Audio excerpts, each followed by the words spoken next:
There we go. Hey, everybody.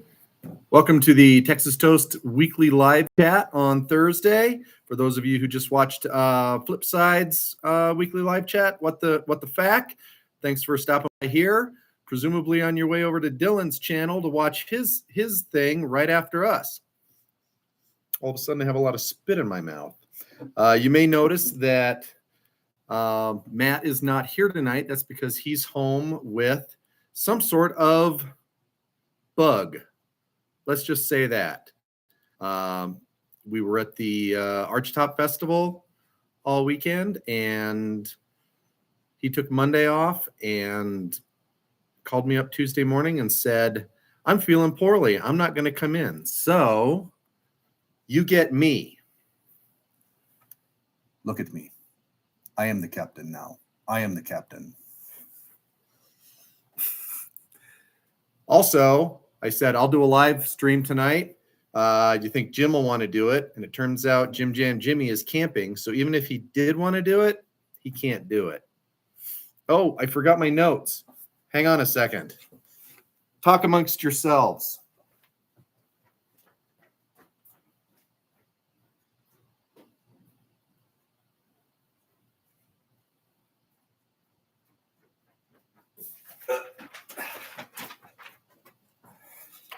I wrote down some notes to remind me what to talk about. I should have made a note to remind me to put the notes on the table here.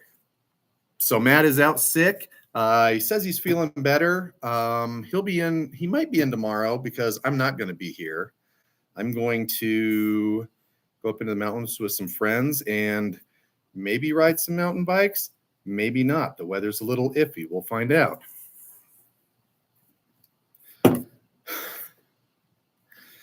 So I'm going to enjoy a beer.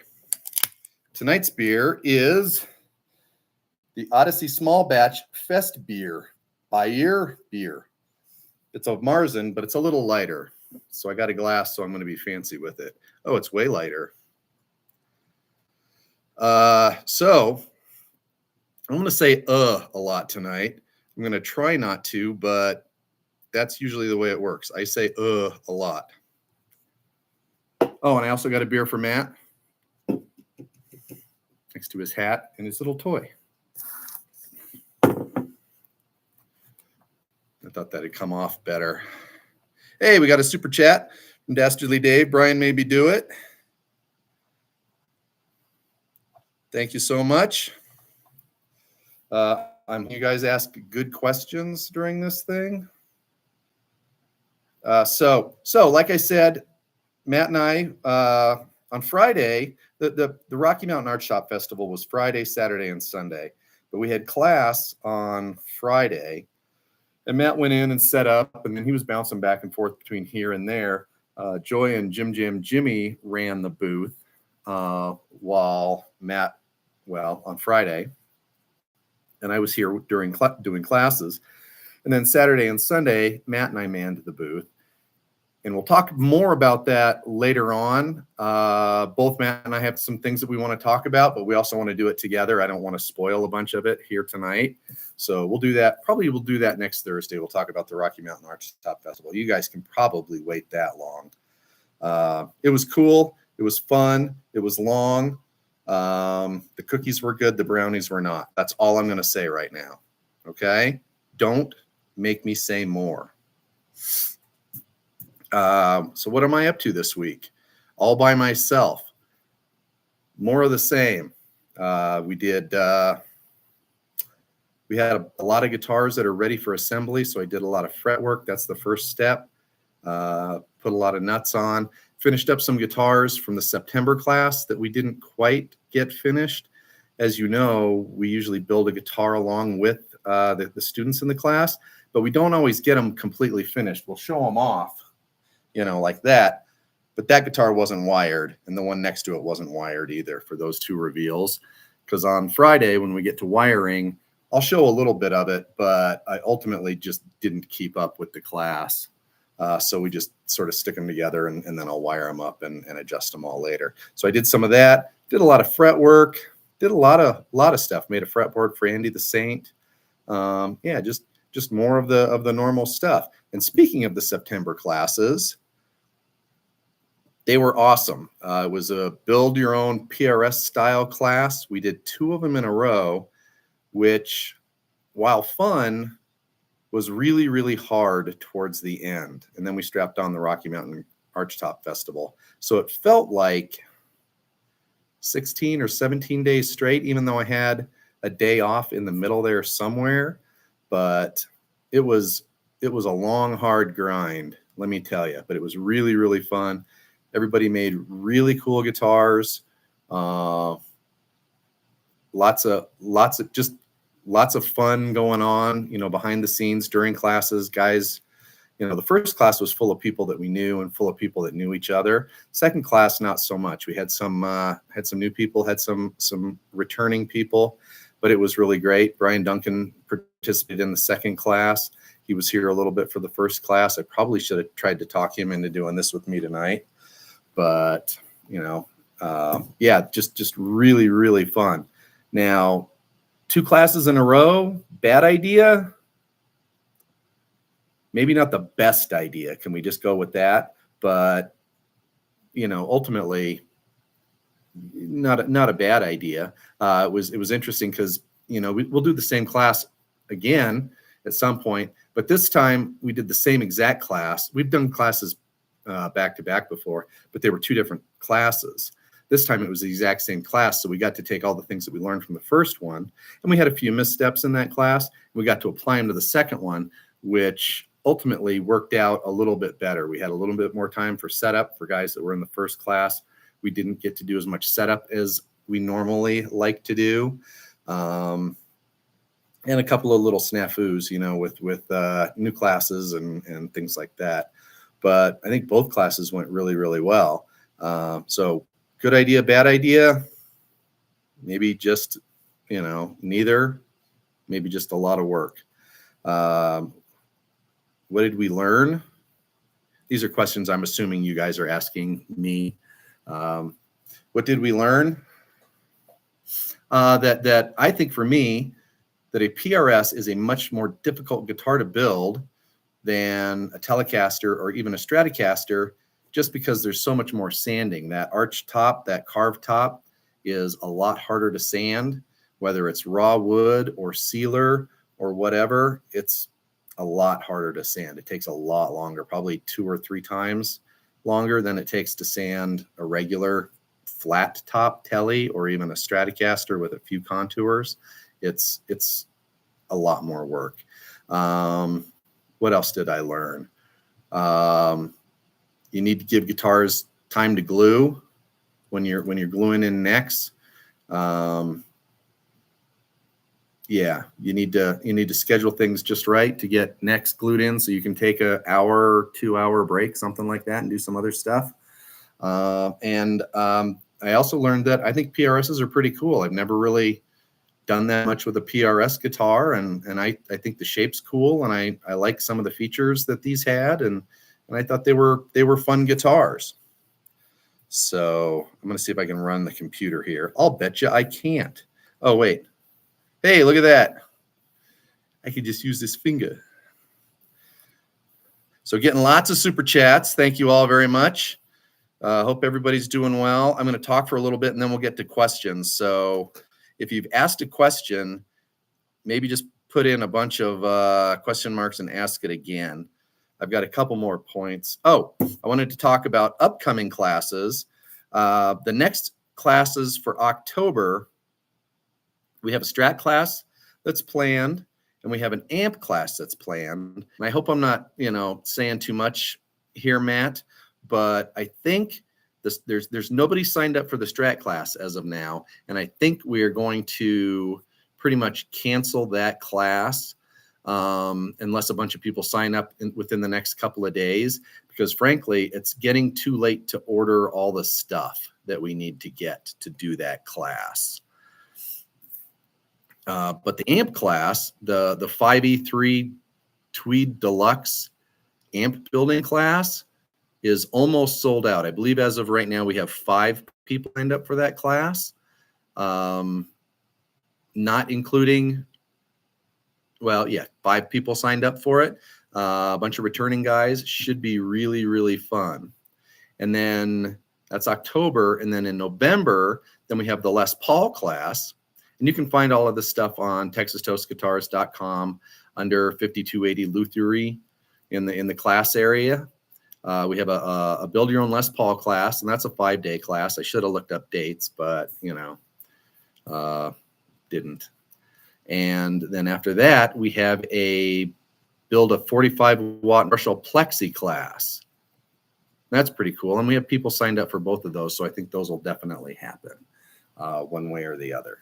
So that's pretty cool. And then in December, we have I can't remember what we're calling them, but it's basically the first of the deep dive into construction techniques, and it's the neck building workshops. There's 2 of them. They're each 3 days long. You can go and check those out at texastoast.com, texastoastguitars.com. Okay. So lots of super chats. Dan Andradis says, thanks, Matt and Chris, for the initial PRS class. I can't say how much I miss Westminster. What about Arvada? Arvada's nice too. Jay Valenti, Matt Rehab Fund, and $5 for a beer for Chris. Thank you very much. Gary Redburn wants to know if the brownies at the festival made us play more mellow. No, Matt actually took a bite, and apparently it had a bunch of mint in it, so he threw the rest out. I didn't have any because I'm not a mint brownie guy after he told me that, so I just had a cookie. One cool thing that they did at this thing was they, see, I'm already talking about it. They supplied lunch and snacks throughout the day, which was pretty nice. Usually that stuff costs extra at these things. So that lets you know what kind of classy thing this was.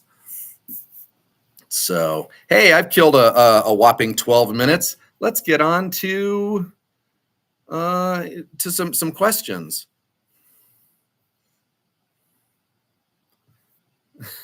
Dastardly Dave says you should have called. I would have flown out to help with the video or with the with the booth. Either way, thanks, Dave. I'm scanning for. Oh, geez. I think I already broke it. There we go.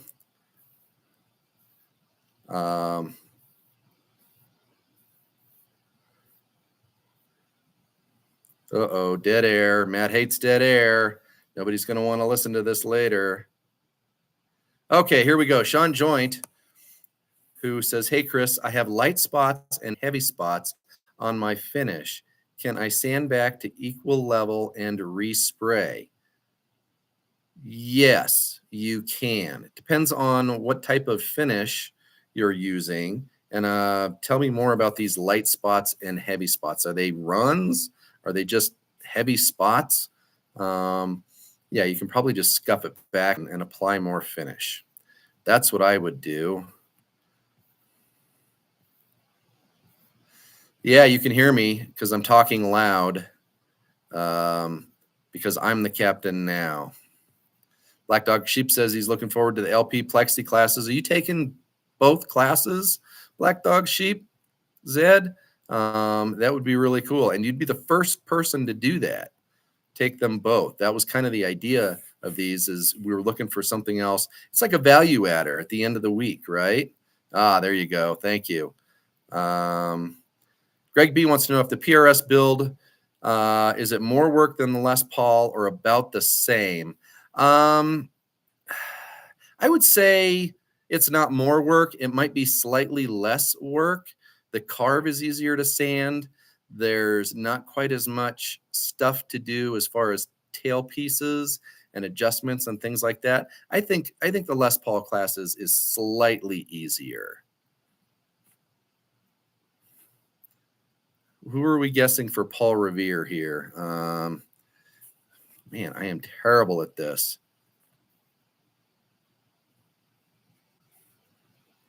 Did you slip the pots on the PRS?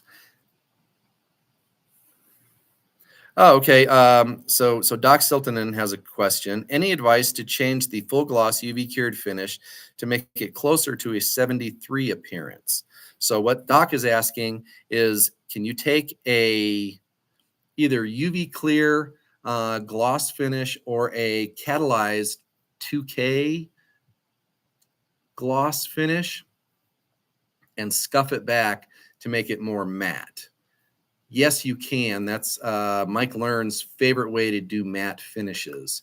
So you sand it with pretty high grit, and you'll have to probably play around with it a little bit. Probably 1,000 grit sandpaper. Sand it back, basically smooth, and then you can use a gray Scotch-Brite pad to get the rest of it matte. You don't need to sand it back completely flat, because with matte you can't see the little topography that's left. So you mainly denub the finish. When they talk about denubbing, it's getting rid of any little dust specks or any little sticky, high pokey things out of the finish.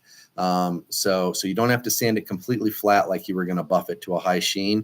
You just knock it down mostly flat and then Scotch-Brite the rest, and it looks pretty good. It actually looks really good. We did that on I think a bunch of the Billy Bows that we did in the Build a Billy Bow class, and we did that to all of the Warbird guitars that we did in the Mike Learn paint finish classes. And I've done that same thing to good effect on a bunch of other guitars. We built a bass that I called Black on Black, and I did parts of it that were glossy and parts of it that were matte. And it actually works really well. Now, it's not as shiny as the 73 finish. The 73 finish isn't completely matte. It's got a little bit of sheen to it. But you can cop some of that same look. You could also, after you scuff it or Scotch-Brite it, you could apply like a kind of a wax finish, like a car wax or something like that, and you'll get a little bit more luster to it, right? Yeah. So there you go. Hope that answers your question.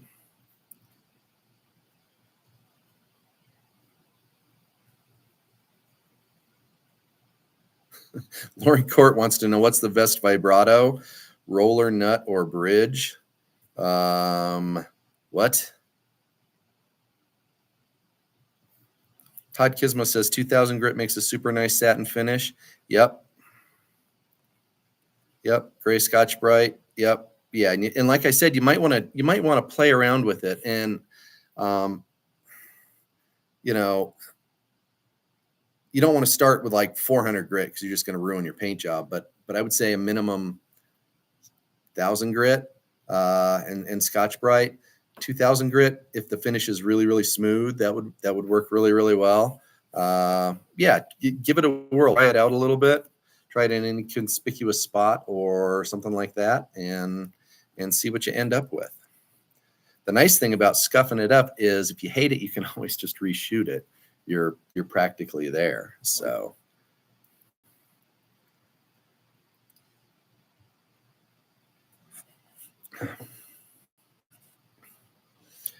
yep. Lots of talk of tremolos. Yeah. I will tell you that, there's a lot of Kahler hate out there. Not quite sure why. I would think that there would be as much Floyd Rose hate as Kahler hate, because those two trims are just so like, 1980s. Everything else seems to be, you have people that liked him in the 50s and 60s. You have people that liked him in the 70s. But Kahlers and Floyds, and people still like those. But I feel like everybody that is down with those is kind of stuck in that time period. Yeah. What I want to do, one of these days, I want to get a Floyd and not use a locking nut. use locking tuners, regular bone nut, and see if I can put together a nut or slot a nut and lube a nut well enough that it doesn't go out of tune. I think one of my least favorite things about the Floyd is the locking nut. I think it's a knee-jerk reaction, an overreaction to a problem that could be fixed with other remedies. Now,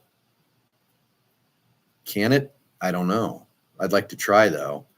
But A, I don't have a guitar with a Floyd, and 2, I'm not going to buy a Floyd, and C, it's way down on the list of things that I'd like to do. So, but if somebody wants, they could get me to do it. They could have us build a guitar. The Strat class that we were doing in October, we also added a Super Strat component, hoping that might encourage some people. And it's weird because last year we did 2 and we called them the $9,000 Strat class, and we changed the name because we thought that the name $9,000 Strat class might be chasing people away. They'd think that the class was $9,000, when really what it was you were building a guitar that other builders charge $9,000 for. And it was a little tongue-in-cheek ha-ha moment for Matt and I, but Matt and me, we got to keep grammar correct. So we changed it to build a classic Stratocaster class, and so far nobody's signed up for it. I think one of the reasons is because we offered the PRS class, and for a lot of people, the PRS is just a cooler guitar. Somebody asked, Tom Wagos asked, what was the best part of the PRS class? One of my favorite things in all the classes is the day that we start putting pore filler and sealer on bodies, because the grain starts to really show itself, as you're working, you get your body or you get your chunk of wood, and you can see there's some character there. But then you sand it and some of it sort of fades away for a little bit. But as soon as you start putting that pore filler on, flame starts popping and things really start happening. And then you go into the sealer coat and it does it again. And so that's really, really cool. And with these, all the tops were really, really cool. I don't think there was a bad top in the bunch. Even the plain maple top was pretty nice. That was the one that got painted black. And so and everybody, because when I do pore filler, I do the back, and then I do the sides, and then I do the top. So it's kind of like saving, the best part of the meal for last. It's like dessert. And then you do the top of the body, and all of a sudden all this flame starts popping out, and it's like, wow, look at that piece of wood. And there were people in both classes that were almost literally jumping up and down. They were so excited about their piece of wood. And that's always fun to do. So I think that's my favorite part of the PRS class. But there was tons of fun stuff, and getting them together and getting strings on them, and gluing the neck in as soon as you take it out. All of a sudden, it's a guitar. That's really cool. Lots and lots of fun things in that class. And it's amazing, because you start with a body that's, I don't want to say mostly done, but there's a lot done to it. And you start with a neck that's also, there's a lot done to it, but you get to sand the body a lot, and you get to fit the neck, and you get to put pickup routes in it, and you get to fret the neck and do a lot of fret work and all of that. There's still a ton of work that goes into these guitars to get them done by Friday. And it's 8 hours a day for 5 days.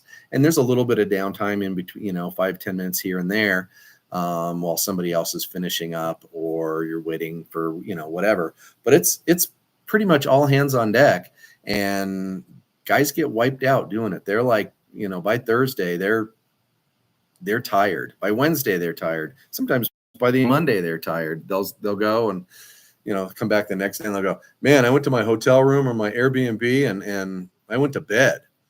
Oh, okay, good. So 0 fret with a locking nut. That's ridiculous. Here's a good question from my good friend Andy the Saint. He says, Chris, I have a guy who really wants me to put a Graphtec nut on his guitar. I make nuts out of bone. Do you see any real advantage to Graphtec? Honestly, no. Certainly not the white Graphtec nuts, which is a synthetic bone. The black ones, they say, are more slippery. So if you're concerned with strings, like you have a trem or something like that, that might be something that would be beneficial. But every time I've used a Graphtec nut, I've found it to be much, much softer than bone and cut faster. And so I wonder about the ultimate longevity of that nut versus a good bone nut. I think the popularity of Graphtec is that they have a million pre-slotted ones, and surely one will fit your guitar, and you can get it to work. There's more bone nut blanks, bone nut pre-slotted bone nuts available now than there used to be. But yeah, I like bone as well. I think that's the way to go. And I was actually thinking about that today because I was cutting a bunch of nuts, and I found some pretty solid suppliers for Fender style nuts and Gibson nuts and some narrower Gibson nut, a couple different widths of Gibson style nuts. That's what we use on the Challengers and the Icons. And I can safely say now that I've used them a bunch of times that they're really consistent and really good. The only reason I've had to throw some because I've done something to them wrong. But yeah, pre-cut, pre-slotted bone nuts, I think, are the way to go. Unless you really like cutting them by hand, which is a thing, then that can be a fun thing too, especially if you don't have to do 5 more before lunch or 50 more before lunch. So I wonder how they did it in the old days, because surely there was no CNC machines cutting slots into bone nuts for them. So I wonder how they did it back when. That would be an interesting thing to find out. I think maybe nobody else would think so.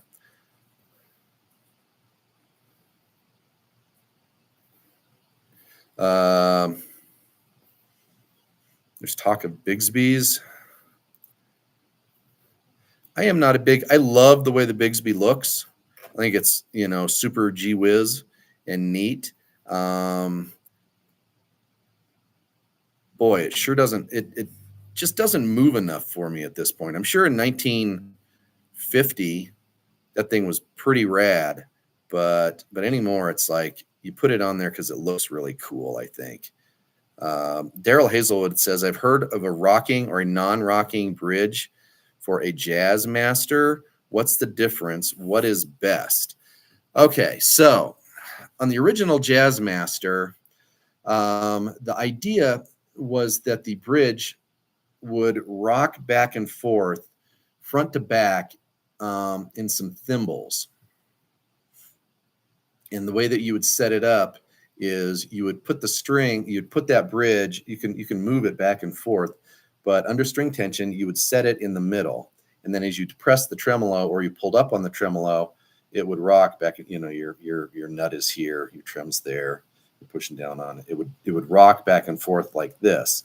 And that worked really, really well with heavy gauge strings like they had in 1959 that all the guitars came with. I think most stuff came with 1252 gauge strings.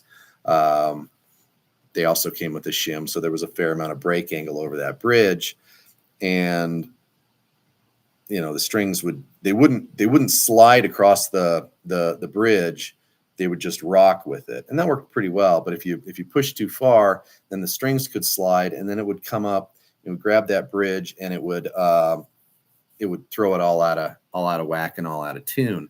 So then what guys would do is they would take the bridge out and they would tape the posts so that it didn't rock. It still might move a little bit, and they would groove those saddles. It was really an all thread saddle, and they would groove that saddle so that the strings could slide over it, and that worked well. They would also replace it with a Mustang bridge, which was a similar bridge, but it didn't have the threaded saddles. It had barrel saddles with a string slot in it, and that would work well too. And now, there's a whole industry of guys making Jazzmaster bridges, and some guys still want them to move, and some guys don't want them to move at all. The most famous one now at this point, well, there's two famous ones, is the Mastery bridge, and it locks down. But the funny thing is about it, it still moves because it's got springs on the saddles, but it's only got two saddles. There's 3 strings per saddle. Like a Telly has two strings per saddle. This has 3, so it holds it down even more. But you can still intonate it because it's got 2 screws. Blah blah blah. But you press down on it, and it still moves a little bit. The saddles still move a little bit. The other one is the Johnny Marr bridge that he likes. It was originally made by a company called Stay Tram, and it's just a more high tech Mustang bridge. I prefer non-rocking Mustang style bridges or the Mastery, one of those. But in a pinch, regular cheap Mustang bridge with some tape or some thimbles, guys will use plastic thimbles. Fender actually sells them, but you can get them at the hardware store for like 47 cents versus the $12 that Fender charges for them. Yeah, but I prefer if it doesn't move, and then you just make sure that the strings will slide over it. That seems to work the best for me.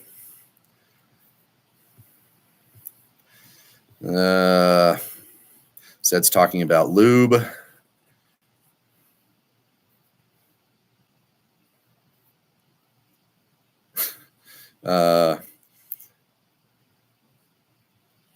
Curtis Chavez says, I tried cutting my own bone nut. Damn, you better have good tools, excellent clamps, and a ton of patience. That is very, very true. I was so proud of myself the first time I cut a usable nut using only, and this was like probably a decade ago. I think it was using only $200 worth of tools. I bought the little Stumac nut vise and the Stumac string gauge or string spacing rule, and I'd already had some pretty decent nut files.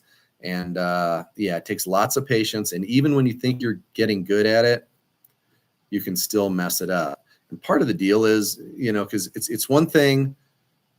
The rough outline of the nut is one thing. That's fairly easy to do. But when you start marking those strings, and you can mark them and get them all exactly right, now you get to cut exactly right on that little tiny pencil line that you just made. Presumably it's a little tiny pencil line. That's a secret to it. And then you get to go through all the gauges and do all that other stuff. It's a lot of work. And when we do classes and we try and teach people how to make nuts, it's very, very frustrating for most people. So we've stopped trying to teach people how to make a nut. And we use pre-slotted nuts that there's still a ton of work to do to get it to fit the guitar. I don't know that you can buy a drop-in nut from anybody. So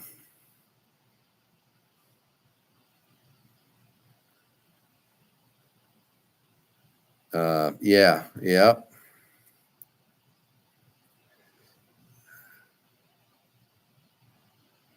Doc says you should make a list of you can buy this at the hardware store things that we're paying too much for from the big guys.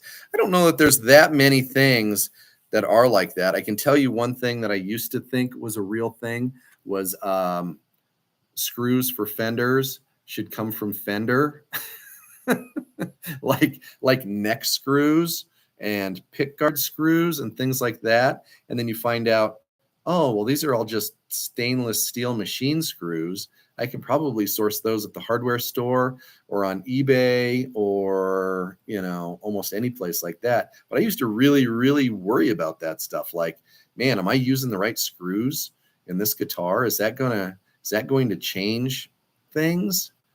And, you know, really, no, it's not. And especially if you use the same screws that just don't say Fender on the package, right? So I buy pickguard screws by the 1,000 on eBay from a place called Fastenair, and they're just number 4 sheet metal screws, panhead sheet metal screws. They're not panheads. They might be. Oval, I don't know what they are. But anyway, yeah, I used to sweat that stuff, and now I don't. Black Dog Sheep says he has the Music Nomad nut files, and they work really good. I've seen those. I haven't tried them, but they look pretty nice. Yeah. The funny thing is, so I bought some really cheap nut file long ago, and they didn't last very long. They wore out. And so then I bought some really good Japanese ones, and I still have those, and I probably will have those forever. And we have, you know, all the Stu Mac ones here, and they last forever. Although I will say that the set that I sort of inherited from Matt, and so I don't know how long he had them before I commandeered them from him. I will say that the new fret files in the student kits here in the tool chests are far sharper than that old set. So anytime I go and if I'm trying to help somebody, I will grab one of theirs. I have to be careful not to do too much because they do cut a lot faster than mine. And really what I should do is just send mine back in and get new ones, right? I think that's a fair thing to do.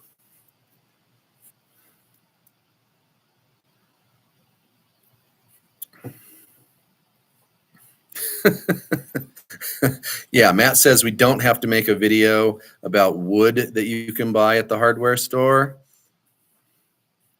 So you don't have to do that.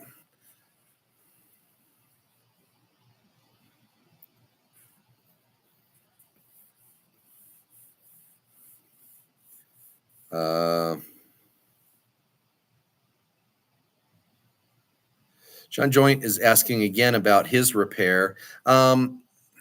So if let's talk about this. So I'm assuming that this is clear that is an issue. So you've done color and then you've sprayed clear over the top of that, and now you want to even it out. I would use, depending on how much clear you have and how much evening out you need to do, I would use maximum 400 or maximum 600 grit, minimum 400 grit to do it. There's no need to go any heavier grit than 400 to knock down finish. And if you just barely want to knock any of it off, just knock the shine off and give it something to mechanically bond to, because modern finishes won't melt into the previous. Lacquer finishes will do that. So you could really scuff it up with a Scotch-Brite and shoot it again and hope for the best if you needed to, although you'd still probably want to level it a little bit. But I would say, yeah, 400 or 600 grit. And I would probably err on the side of caution and start with 600. And if that seems to be going too slow or not removing enough, then I would move up to the 400. But you don't have to go back to 600. Everything, even lacquer will cover 400 grit scratches if you put enough coats on, which you should do. Okay.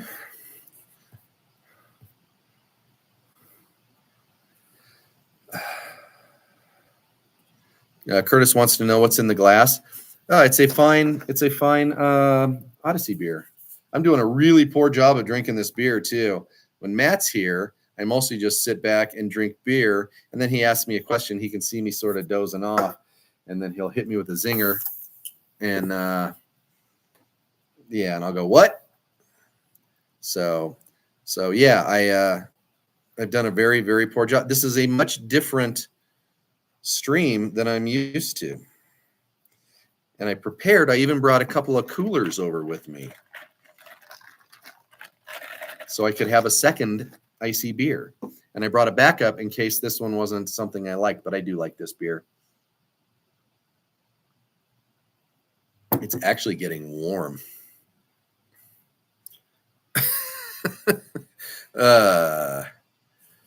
Doc Sultan wants to know, where do you buy top quality spray guns?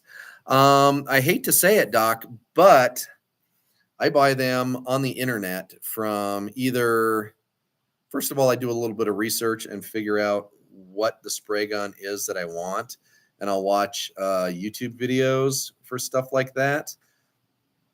And then I'll I'll let my fingers do the walking, and I'll just look for price, and usually it's on Amazon. One of the things that Matt and I did early on was we used to use, all of our spray guns were fairly cheap, including the clear gun that we were using, and we started having some issues. It was a gun from, I think, Home Depot. It was a Husky gun, and it was okay, but we were having some issues, and Matt said, let's remove the spray gun from the equation. Let's buy the best gun that we can. And so we did. We bought an Iwata, I think it's an IP 400 is what it's called. It can't be IP 400, can it? That would be ridiculous. It's the Iwata UP 400. But anyway, we bought that really, really good gun, knowing that if we have problems with clear, it's because of the user, not the spray equipment. And that's held true. And we've had that gun for a long time, 7 or 8 years, I think now. And we only use it for clear. Don't shoot any color through it. And it's been great. All the other guns that we use cheap spray guns for sealer because they go bad, and because the sealer self-levels. You can brush that stuff on and it self-levels pretty well. So we use cheap sealer guns, and then I have some detail guns that are cheap-ish. I bought some really cheap ones that look like the ones I like on Amazon, and they aren't the same. They're junk, but yeah, they're just little detail guns, and those work well. And I just get them on Amazon, and then they last forever, man. I haven't bought a gun in several years, I think now. So yeah, I mean, I think if you have a couple color guns and you have a good clear gun and a good sealer gun, you're good to go. WP, I think it's the LP 400, Doc. That sounds right. Although I do like the IP better. I think that would be a really, really funny name, especially because the Japanese are very, very good at naming things, numbering things. They like numbers and initials. So I don't know what IP would stand for. Interesting paint. I don't know what the WP versus LP stands for. One of those guns has a bigger tip, and I think it's for sealer. I think that's the WP. Wide, I don't know. I really don't know. We got it, and I liked it, and that's basically it. Yep. When I was a kid, I went through the same thing. When I was a teenager, my dad and I restored a car, and we bought a really, really cheap siphon gun. Those are the old school ones with the big tank on the bottom and then the gun on top. It pulls the stuff through the hose, and you waste a lot of paint with that. We bought a really cheap one. It was a Buffalo gun at some tool place, and it was terrible. Even we knew it was terrible. So we used that for primer, and then we got a good Binks after that, and that was a really nice gun. And I used that gun for a decade at least before I finally got my own gravity gun. Yeah, and even after that, I still used it every once in a while. Finally got rid of it because it was just such a waste of material. You couldn't. It would leave an ounce or two at the bottom of the thing every single time you used it. So anytime you needed to use it, you'd have to mix up at least 4 ounces of product, maybe more. So Yeah. Yeah. Really, you should be asking Sean Emenheiser all these questions. He knows as much and probably more than I do. I think it's one thing to paint a guitar. It's another thing to paint a car. And I'm assuming that Sean does a lot of car stuff. Yeah, small repair guns. Yeah, I call those jam guns. I think that's or detail guns.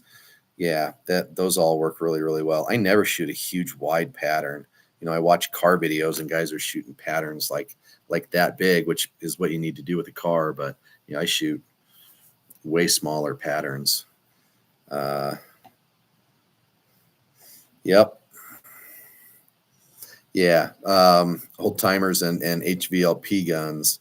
Yep. Airless sprayers. Let's talk about airless sprayers. I know all about those. Let's not talk about airless sprayers. I think that's airless sprayers actually where I learned gun control, painting kitchen cabinets and things like that. Yeah, I got really, really, really good at that stuff. So,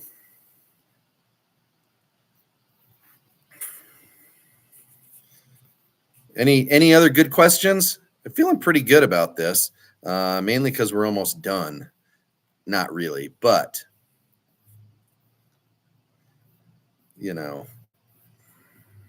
So everybody, make sure and tune in to Dylan's show after this. He always does. I think the first hour he does is all guitar related, and then the second hour is other things related, whether it's stuff you want to talk about or stuff he wants to talk about, or hopefully both of you want to talk about it. Dylan got a new laser, which looks really, really cool. If he's watching, it's a little slow. He had a video, a little snippet of him doing some new laser etched back plates for P90s, and man, he was just feeding them in, and then two or 3 seconds they were done, and feeding more in, and it was really neat. Oh yeah, so Curtis Chavez asked, and he asked this question before: which guitar would I want on the wall to keep if you could? Which guitar would I want on this wall? I think the one I would want is the standard icon. Now, I do have an icon that is my own now, and it's not one of these. I'll show it off probably next Friday, because I'm not going to be here tomorrow. Otherwise, I'd bring it in. But yeah, I love the way these look.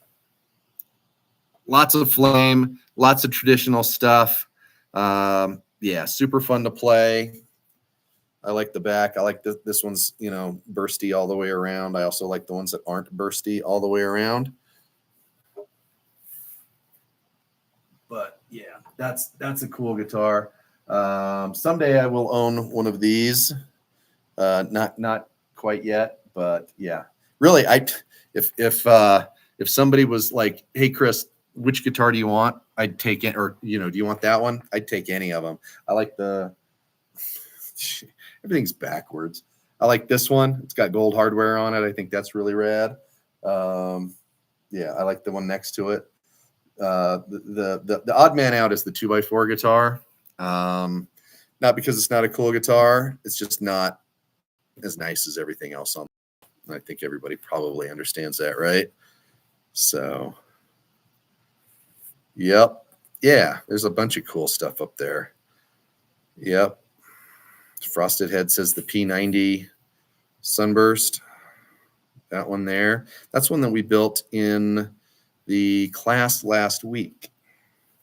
We showed it off at the end of the video last week. It's neat. Both of those PRSs are neat, and it's cool because they both have pretty much all the different options. One's got humbuckers and a trem, and the other one has P90s and a hardtail. So yeah, that's right, Curtis. I want them all. I don't really want them all, but I wouldn't mind having several of them.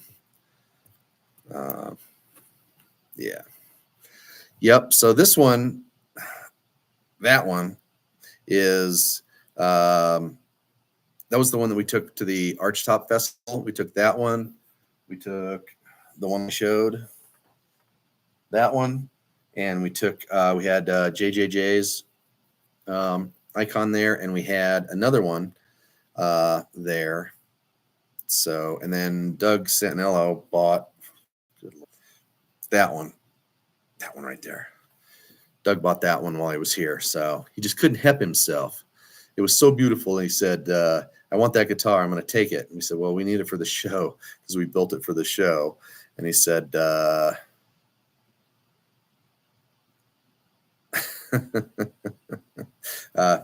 yeah, he said, I'll send it to me when you're done with it. So, yep.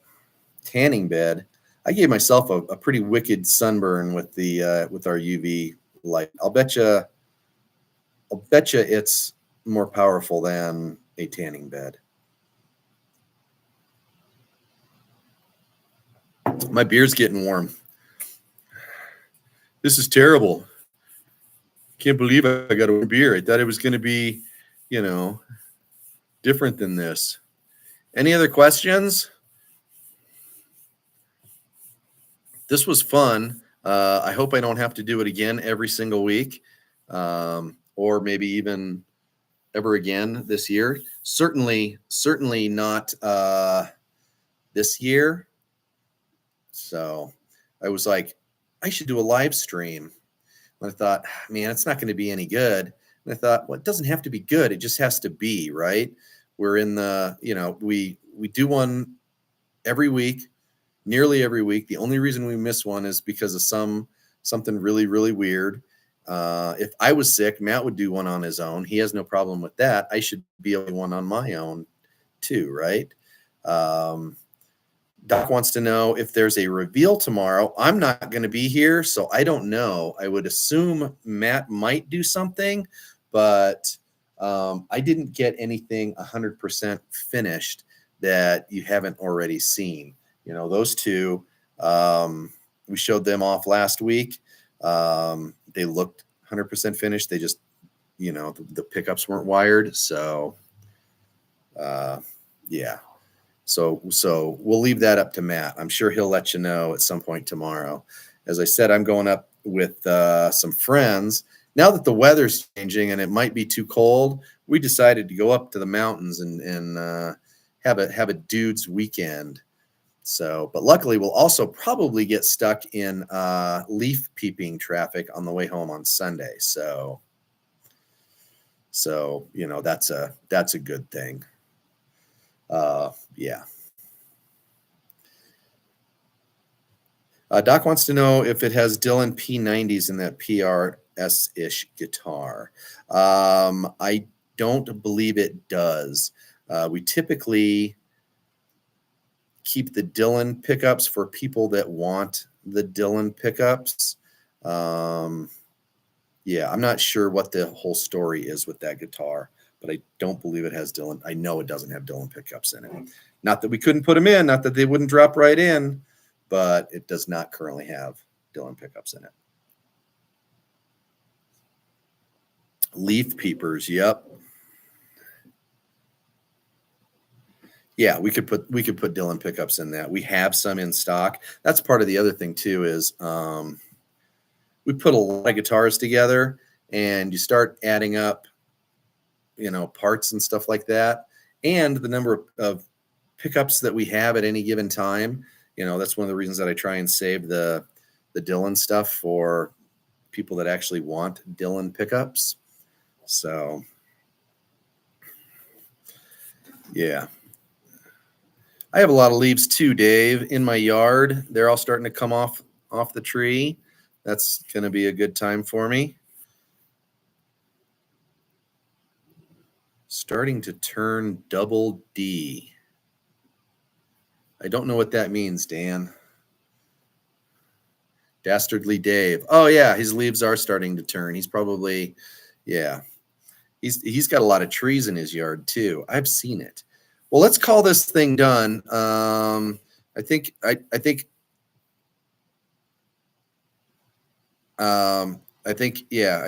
I'm ready to wrap this thing up. So thanks for watching, everybody. I apologize if it wasn't the most lively chat we've ever had.